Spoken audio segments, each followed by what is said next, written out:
آپ لوگ قرہ حضرات ہیں، قرات ہمارے گھر سے چلی ہے۔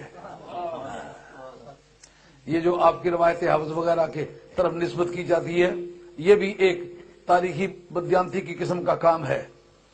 حضرت حیدر کرار کے شاگرد ابی بن کعب، اسی لیے وہ حضرت حیدر کرار کی افضلیت کے قائل ہیں۔ وہ کہتے ہیں امت مسلمہ میں علی کے برابر کا کوئی نہیں۔ 3 استاد ہیں قرآن کے جنہوں نے سرکار دو عالم السلام کے صحابہ میں مدرسے قائم کیے، ایک مدینہ شریف میں، ایک مکہ شریف میں، ایک کوفے میں۔ کوفے والے مدرسے کا بانی حضرت عبداللہ بن مسعود ببانگ دہل حضرت حیدر کرار کی افضلیت کا قائل ہے۔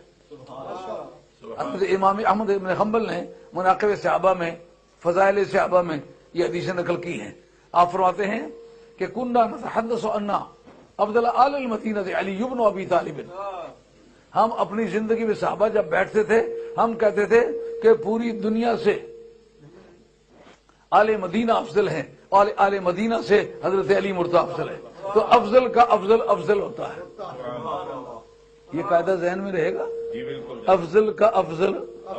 اتنا یہ قاعدہ پرانا ہو گیا کہ اس وقت مولانا لوگوں کے چوزوں کو بھی یہ قاعدہ یاد ہو گیا ہے۔ ساری دنیا سے آل مدینہ افضل، آل مدینہ سے علی افضل۔ کہتا کون ہے؟ حضرت عبداللہ بن مسعود، جو لیجسلیٹو کونسل کا ایک ممتاز ممبر رہا ہے خلفائے راشدین کے دور میں، اور سرکار نے ان کو جو فقاہت کا سرٹیفکیٹ دیا کسی کو نہیں دیا۔ فرمایا رضیت لام سعد رضیت لامتی ما رضی لها ابن ام عبد وسخط لامتی ما سخط لها ابن ام عبد۔ میری امت کے لیے جس چیز کو عبداللہ بن مسعود پسند کرتا ہے یا کرے گا وہ مجھے بھی پسند ہے۔ یہ شرط نہیں لگائی کون سی چیز کا، جس چیز کو، جس معاملے کو، جس فیصلے کو، جس عقیدے کو حضرت عبداللہ بن مسعود میری امت کے لیے پسند کریں مجھے بھی وہ پسند ہے۔ جس چیز کو حضرت عبداللہ بن مسعود ناپسند کریں گے وہ مجھے بھی ناپسند ہے۔ پتہ ہے یار لوگوں نے یہ کیا کہانی بنائی؟ انہوں نے کہا اس کا مقصد یہ ہے کہ انہوں نے شیخین کریمین کے وصال کے بعد یہ جملہ کہا تھا، لیکن اس کا قلم توڑ دیا حضرت عبداللہ بن مسعود نے۔ کہتے تعلمت 70 سورة من القرآن من خیر الانبیاء، میں نے 70 صورتیں نبیوں کے بادشاہ سے، سرکار دو عالم الاسلام سے میں نے پڑھی ہیں، سمجھی ہیں، اور ختمت القرآن عند خیر البشر بعد الانبیاء علی ابن ابی طالب۔ لیکن قرآن مجید کو میں نے مکمل طور پر پڑھ کے ختم جو کیا ہے وہ جو نبیوں کے بعد ساری بشریت کا سردار ہے جس کا نام علی ہے اس سے پڑھا۔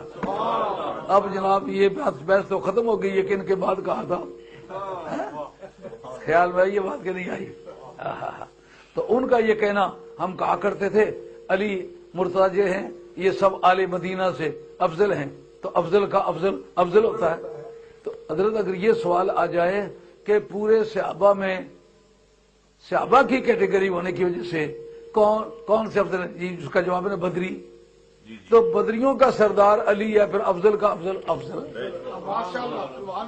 ہم تو حضرت صدیق رضی اللہ عنہ کو پوری امت سے افضل سمجھتے ہیں، لیکن یہ ہمارا عقیدہ جمہور والا ہے، یہ مذہب تحقیق نہیں ہے۔ اگر کوئی حضرت علی کو افضل سمجھے تو اس میں کوئی عمر مانے نہیں۔ انڈیا کے صحابہ میں چوٹی کے لوگوں کا یہ عقیدہ ہے، سارے صحابہ کی کیٹیگری میں بدری افضل اور بدریوں میں علی افضل۔ کیوں؟ 39 آدمی اکیلے مارے، 11 کے مارنے میں شریک ہو، کل بندے کافروں کے 70 مارے گئے، 70 میں 20 کل صحابہ نے مل کے مارے ہیں اور حضرت علی مرتضیٰ نے اکیلے 39 مارے ہیں۔ یہ کہنا کہ سارا بدر علی علی ہے